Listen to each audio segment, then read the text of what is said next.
कहानी की शुरुआत में हमें एक फैमिली को दिखाया जाता है जो हंसी खुशी अपनी जिंदगी गुजार रहे होते हैं, लेकिन उन्हें पता नहीं था कि कुछ ही मिनट बाद उनके साथ कुछ ऐसा होने वाला है जिसके बारे में सोचने से भी डर लगता है। जब पति पत्नी अपने बातचीत में मसरूफ थे तभी अचानक उन्हें बाहर से लोगों की चीखने चिल्लाने की आवाजें सुनाई देने लगती हैं। जब वो दोनों घर से बाहर निकले तो उन्होंने देखा कि बाहर लोगों के बीच हलचल मची हुई है। लोग अपने अपने घरों को छोड़कर भाग रहे थे जैसे कुछ बड़ा होने जा रहा हो। जेसन और बेथ ने देखा कि हमारे पड़ोसी भी घबराए हुए जल्दी जल्दी अपना घर खाली कर रहे हैं। जेसन ने पड़ोसी से पूछा कि आखिर वजह क्या है, तुम लोग क्यों घर छोड़कर जा रहे हो? लेकिन वो लोग इतने जल्दी में थे कि उन्होंने जेसन की बात का कोई जवाब नहीं दिया। वहीं उन्होंने देखा कि पड़ोसी का बेटा भी अपना सामान पैक कर रहा है। जेसन ने जब उस बच्चे से पूछा कि तुम लोग कहाँ जा रहे हो तो उस बच्चे ने जवाब दिया कि मेरे पापा का एक दोस्त गवर्नमेंट ऑफिसर है। उन्होंने कहा कि एक बहुत ही जहरीला वायरस फैल चुका है जो एक नॉर्मल इंसान को मॉन्स्टर में बदल देता है। लेकिन तभी वहाँ उस बच्चे की माँ आ गई और उसे पकड़कर वहाँ से ले जाने लगी। जेसन ने उससे पूछा कि आखिर ये बच्चा किस वायरस की बात कर रहा है, जिस पर इस बच्चे की माँ ने कहा कि अभी बताने का वक्त नहीं है, अपनी वाइफ और बेटी को लो और इस शहर से जितना हो सके दूर निकल जाओ। ये सुनकर जेसन और बेथ बहुत ज्यादा घबरा गए। उसके बाद जेसन बिना सोचे समझे अपनी फैमिली को गाड़ी में बिठाकर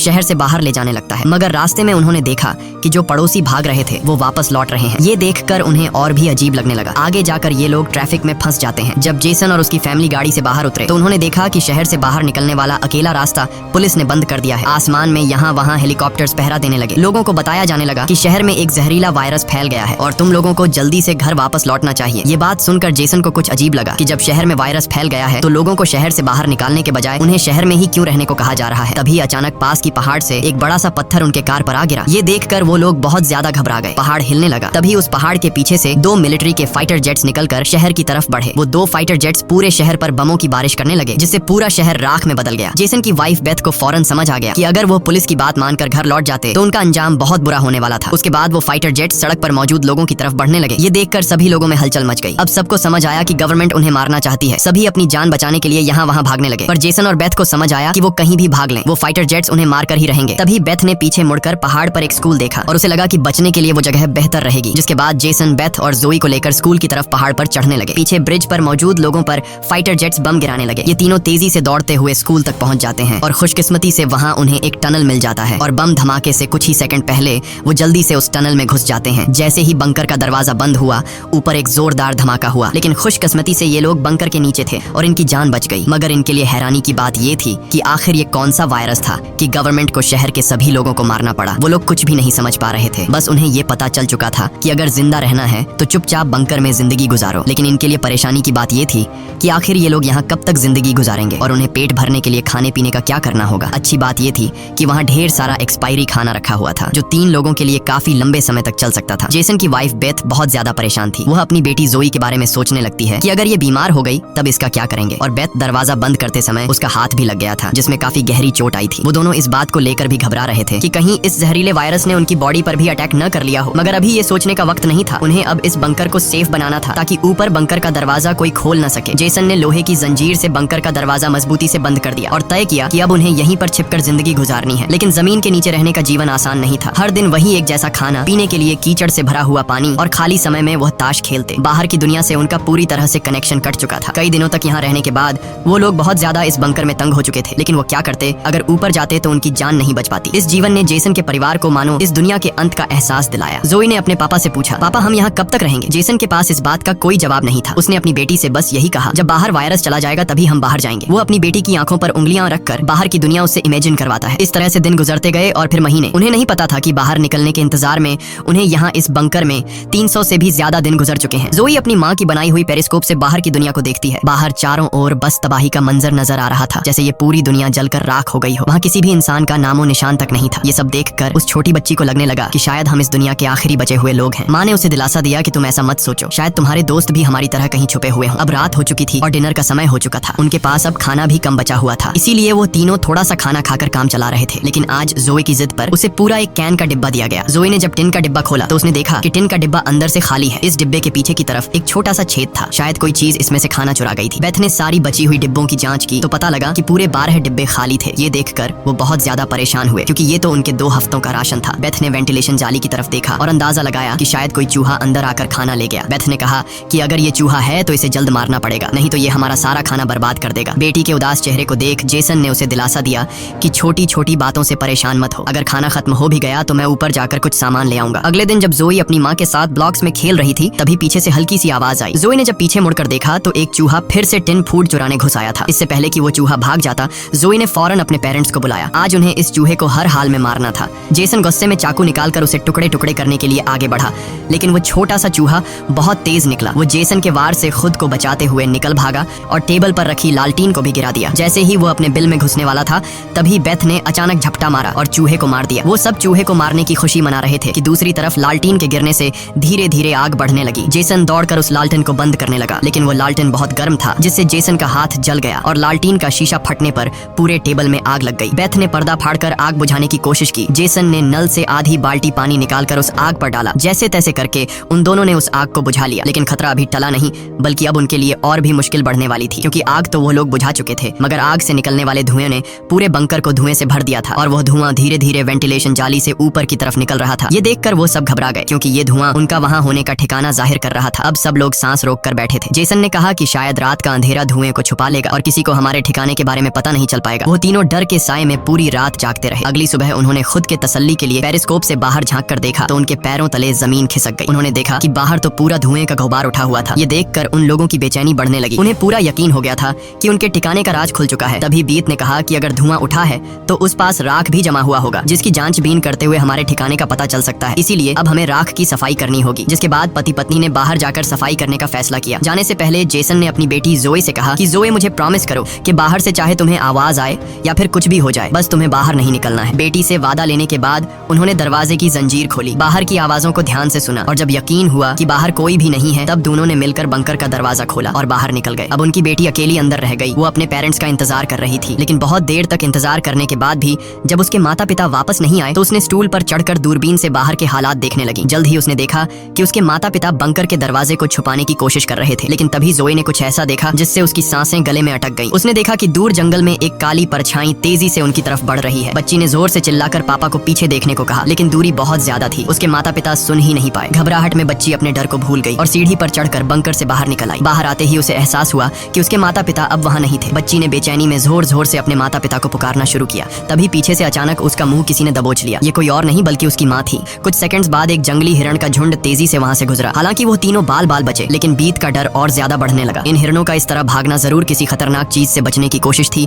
सबको खतरे का अंदाजा हुआ और वो तेजी से वापस बंकर की तरफ भागे और बंकर के अंदर घुस गए। जेसन ने लकड़ी की पट्टियों से बंकर का दरवाजा बंद किया और लोहे की जंजीर से उसे कसकर बांध लिया और सबको बिल्कुल खामोश रहने का कहा। तभी उन्होंने ऊपर से कदमों की धीमी आहट सुनी। ऐसा लग रहा था कि जैसे कोई बंकर के दरवाजे की तरफ आ रहा हो। वो कई मिनटों तक लगातार बंकर के ऊपर इधर उधर घूम रहा था। ये तीनों आहिस्ता कदमों से बंकर के दरवाजे से हटकर आगे की तरफ जाने लगे और शायद अब तक ऊपर जो भी था उसे भनक नहीं लगी थी कि नीचे बंकर में कोई है। डर के मारे जोए रोने लगी। बीत उसे चुप कराती है और कहती है कि अगर आवाज बाहर तक गई तो सब खत्म हो जाएगा। वो तीनों धीरे धीरे बंकर के दरवाजे से काफी आगे बढ़ चुके थे। वो बंकर के दरवाजे से इसलिए आगे बढ़ रहे थे कि अगर कोई ऊपर से बंकर का दरवाजा खोल भी दे तो नीचे उसे हम नजर नहीं आए। लेकिन तभी जोए ने जो गुड़िया हाथ में उठाई थी उसकी रस्सी एक स्क्रू में फंस गई। वह स्क्रू धीरे धीरे ढीला होने लगा। ये देखकर जेसन और बीत की सांसें अटक गई, क्योंकि वह रस्सी गुड़िया में लगी आवाज के स्विच से जुड़ी थी। इससे पहले कि वह कुछ कर पाते वह स्क्रू एक झटके से निकल गया और उसी पल तेजी से गुड़िया के अंदर से आवाजें आने लगी। जेसन ने फौरन उस गुड़िया को चीर डाला और उसके अंदर स्पीकर को तोड़ दिया, लेकिन अब बहुत देर हो चुकी थी। ऊपर जो चीज उनका पीछा कर रही थी उससे उनकी भनक लग चुकी थी। अचानक ऊपर से जोर की टक्कर की आवाज आई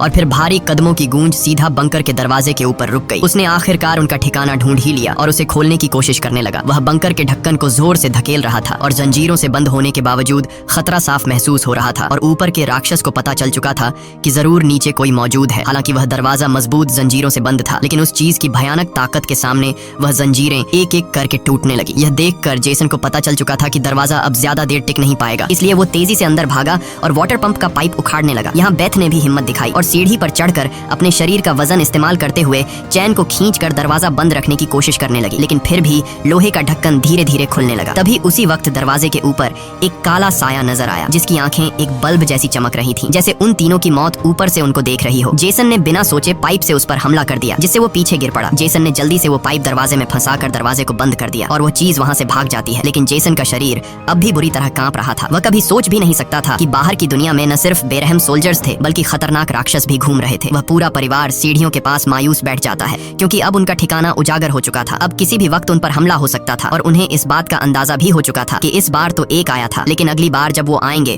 तो उनकी तादाद काफी ज्यादा होगी और हम उनके सामने कुछ नहीं कर पाएंगे। थोड़ी देर बाद अचानक अलमारी हिलने लगी। जेसन और बेथ समझ गए कि उसने अपने बाकी साथियों को भी बुला लिया है। ऊपर से तेज कदमों की आवाजें सुनाई देने लगी, मानो हजारों जीव उनके सिर पर दौड़ रहे हों। फिर वह सभी बंकर के दरवाजे पर इकट्ठा हो गए। उनके डर से नीचे जेसन, बेथ और जोए कांप रहे थे। तभी उन्होंने अचानक एक जबरदस्त हमला शुरू कर दिया। इस बार की ताकत पहले से कहीं ज्यादा थी। मजबूत लोहे का दरवाजा टूटकर नीचे गिरा और बंकर के दरवाजे पर ढेर सारी आंखें चमकने लगी, जिसे वह लोग डर के मारे पीछे की तरफ भागने लगे। लेकिन वह राक्षस भी उनके पीछे चलते आ रहे थे। बेथ ने अपनी तेल की लैंप फेंक दी और उनके और अपने बीच पर्दे में आग लगा दी और अलमारी को पकड़कर दोनों ने उनके बीच रास्ते को ब्लॉक कर दिया। वह सभी तेजी से बंकर के अंदर की तरफ भागने लगे, पर वह लोग जानते थे कि यह सब उन्हें ज्यादा देर नहीं रोक सकते। उनके पास अब बचने का कोई रास्ता नहीं था। तभी बच्ची को जमीन की ओर खुलने वाला एक वेंटिलेशन दिखाई दिया। जेसन ने ताकत से उसे तोड़ा और पूरी जान लगाकर अपनी पत्नी और बेटी को बाहर की ओर धकेल दिया। लेकिन जब खुद बाहर निकलने की कोशिश की तो तंग जगह के कारण वह अटक गया। दूसरी तरफ राक्षस उसकी ओर बढ़ रहे थे। अब जैसे तैसे करके जेसन को यहाँ से निकलना था। उसे कोई दूसरा रास्ता नजर नहीं आया, इसलिए उसने अपने कंधे की हड्डी तोड़ डाली, जिससे वह दर्द से चीखने लगा। पर जल्दी से वह खुद को संभालकर वेंटिलेशन में घुस गया। बेथ बिना समय गवाए पूरी ताकत से जेसन को बाहर खींचने लगी। जेसन जैसे ही बाहर निकलने ही वाला था, तभी एक विशाल जीवी ने आकर जेसन के पैर को पकड़ लिया। जेसन समझ गया कि अब उसका बच पाना नामुमकिन है। अब भाग निकलने की कोई उम्मीद नहीं थी। जेसन ने अपनी पत्नी से आंखें मिलाते हुए कहा कि जो भी हो जाए जोए को कुछ नहीं होने देना, और अगले ही पल वह राक्षस उसे बंकर में खींच लेता है। लेकिन जेसन बंकर में राक्षस से डरने के बजाय उनसे कहता है कि आओ देखता हूँ तुम में कितना दम है। बेथ और जोए ने जब नीचे देखा तो बंकर में से तेज चीखने की आवाजें आ रही थीं। बेथ समझ गई कि उसका पति उन्हें भागने का समय देने के लिए लड़ रहा है। वह दर्द में भी अपनी बेटी को लेकर वहाँ से निकल पड़ी और राक्षस से बचते हुए वह काफी दूर आए। लेकिन भागते भागते उन्हें कुछ अजीब महसूस हुआ। उन्होंने देखा कि जो हाईवे बाहर की दुनिया तक खुलता था, अब वहाँ ऊंची दीवार खड़ी थी, यानी अब इस शहर से कोई भी बाहर नहीं निकल सकता है। तभी वहाँ हेलीकॉप्टर दूर से उड़ता हुआ आया। जब बेथ ने पीछे मुड़कर देखा तो वह एक आर्मी हेलीकॉप्टर था। वह हेलीकॉप्टर तेजी से उनके पास आकर उन पर अपनी तेज स्पॉटलाइट चमकाई। ये दोनों जैसे ही वहाँ से भागने वाले थे, तभी ऊपर से उन पर एक बड़ा जाल आ गिरा, जिसमें ये दोनों फंस गए। वह दोनों हर एक संभव तरीके से जाल से खुद को छुड़ाने की कोशिश करने लगी, लेकिन जाल ने इन दोनों को बुरी तरह से जकड़ लिया था। बेथ ने जाल की जाली के बीच से देखा कि कुछ हरी आंखों वाले काले साए उनके पास आ रहे हैं। तभी यहाँ हमें कहानी का असल राज मालूम हुआ। ये जो बंदूक थामे पीली आंखों वाले लोग, जिसे हम राक्षस समझ रहे थे, ये असल में कोई एलियन या फिर वायरस से इन्फेक्टेड लोग नहीं थे, बल्कि ये तो मिलिट्री के सोल्जर्स थे, जो गैस मास्क और नाइट विजन ग्लासेस लगाए हुए थे। वही आंखें जिसकी पीली चमक उन्हें किसी दूसरी दुनिया का दिखा रही थी। लेकिन सवाल आता है कि आखिर आर्मी वाले इन लोगों के जान के दुश्मन क्यों बने हुए थे? ये सारा राज आपको आगे की थोड़ी सी बची हुई स्टोरी में मालूम पड़ जाएगा। अब बेथ और जोए दोनों इन सोल्जर्स के कंट्रोल में थे। इनमें से एक सोल्जर ने एक बड़ी सी इंजेक्शन निकाली और दोनों के गले में बारी बारी से चुभा दी। जब इनके ब्लड को टेस्ट किया गया तो पता लगा कि ये दोनों भी जहरीले वायरस से इन्फेक्टेड हैं, जिसका मतलब कि ये दोनों इस धरती के लिए एक खतरा हैं, यानी अब इन्हें मार दिया जाएगा। असल में जब वायरस पहली बार फैला था, तभी इस छोटे से शहर के कई लोग इसकी चपेट में आ चुके थे। ये वायरस हवा से फैलता था और ये वायरस एक इंसान से दूसरे इंसान को बहुत ही जल्दी लग जाता। इन्फेक्टेड लोग खुद भी नहीं जानते थे कि वो बीमार हैं और गवर्नमेंट के पास इस वायरस को रोकने का कोई एंटीडोट नहीं था। इन्फेक्टेड लोगों को मारने के अलावा गवर्नमेंट के पास दूसरा कोई रास्ता नहीं था। बेथ रो रो कर कहती है कि प्लीज मेरी बच्ची को जाने दो। जब बेथ ने देखा कि ये सोल्जर्स उसकी छोटी बेटी को भी नहीं छोड़ने वाले, तो वो पूरी तरह गुस्से में आ गई। उसके चेहरे पर काले निशान उभरने लगे, लेकिन इससे पहले कि वो कुछ कर पाती, एक सोल्जर की गर्दन से खून का फव्वारा फूट पड़ा। वो कोई और नहीं बल्कि मौत से लौट कर आया जेसन था। दरअसल बंकर में जेसन मरा नहीं, बल्कि वहाँ वो खुद पर कंट्रोल खोकर वहाँ सभी सोल्जर्स को मार डाला। उस वक्त वो बहुत ज्यादा गुस्से में था। चेहरे पर काले निशान और आंखें गुस्से से लाल थीं और उसके जिस्म की ताकत कई गुना बढ़ चुकी थी और साफ दिख रहा था कि वो अब पहले वाला जेसन नहीं, बल्कि वह एक अलग रूप में दिखाई दे रहा था। वो सोल्जर्स पर झपट झपट कर उन्हें मारने लगा, लेकिन वह गर्म हथियारों की गोलियों को नहीं रोक पाया और जमीन पर गिर गया। जब वो सोल्जर बेथ और जोए की तरफ बढ़े तो वह दोनों जाल तोड़कर भाग चुकी थी। सोल्जर्स उन्हें यहाँ वहाँ ढूंढने लगे, लेकिन उन्हें ये अंदाजा नहीं था कि बेथ भी एक राक्षसी रूप में बदल चुकी थी। उसने जोए को एक कार के अंदर छुपा दिया और खुद उन सोल्जर्स से लड़ने लगी। उसने कई सोल्जर्स को मार गिराया और फिर खुद भी गोली लगने से कार की छत पर गिर पड़ी। अंधेरे में छुपी उसकी बेटी ने ये सब देख लिया। अपने माता पिता की हालत देखकर वह भी गुस्से में आकर अपना आपा खो बैठी। एक छलांग में उसने एक सोल्जर को गिराकर उसका मास्क तोड़ दिया और उसे मारने ही वाली थी कि बेथ ने समय रहते उसे रोक दिया। वो नहीं चाहती थी कि उसकी बेटी भी एक दरिंदा बन जाए। बेथ ने उसे शांत किया। धीरे धीरे लड़की की नसों की हरियाली गायब हो गई और वो फिर से इंसान में बदल गई। लेकिन सोल्जर की किस्मत इतनी अच्छी नहीं थी। उसका सेफ्टी मास्क टूट चुका था और वो धीरे धीरे वायरस से इन्फेक्टेड हो गया। दूसरी तरफ जेसन की हालत बहुत गंभीर थी। उसने बेटी के चेहरे को देखकर अपने हाथ की 2 उंगलियां उसकी आंखों से फेरी और जेसन ने हमेशा के लिए आंखें बंद कर ली। उसी वक्त एक और हेलीकॉप्टर आ गया। बेथ अपनी बेटी को लेकर भागी। कबाड़ के ढेर से गुजरते हुए वो एक सुरंग में घुस गए। तभी वहाँ एक रोशनी उनकी आंखों पर पड़ी। देखने पर पता चला कि सामने वही पड़ोस का छोटा लड़का था जिसे हमने कहानी की शुरुआत में देखा था। फिर ये दोनों उसके पीछे चल पड़े। वो लड़का उन्हें एक गुफा जैसी टनल में ले पहुंचा, जहां उस लड़के के माता पिता और भी कई सारे लोग छुपे हुए थे। असल में वहां उनके जैसे ही वायरस से इन्फेक्टेड लोग थे। जिंदा रहने के लिए वो सभी अंधेरे में चूहे जैसी जिंदगी गुजारने पर मजबूर थे। ये वायरस खतरनाक जरूर था, लेकिन जानलेवा नहीं। ये वायरस इन्फेक्टेड इंसान के जिस्म पर तब ज्यादा जोर करता जब वो डर जाता या फिर गुस्से पर काबू नहीं रख पाता। लेकिन असल में उन लोगों ने खुद पर काबू पाना सीख लिया था। वो लोग शहर के सोल्जर्स को राक्षस समझते थे, लेकिन असल में वो खुद राक्षस थे। इसी के साथ ये कहानी खत्म हो जाती है। अगर वीडियो आपको अच्छी लगी हो तो हमारे चैनल को सब्सक्राइब और वीडियो को लाइक जरूर कीजिएगा।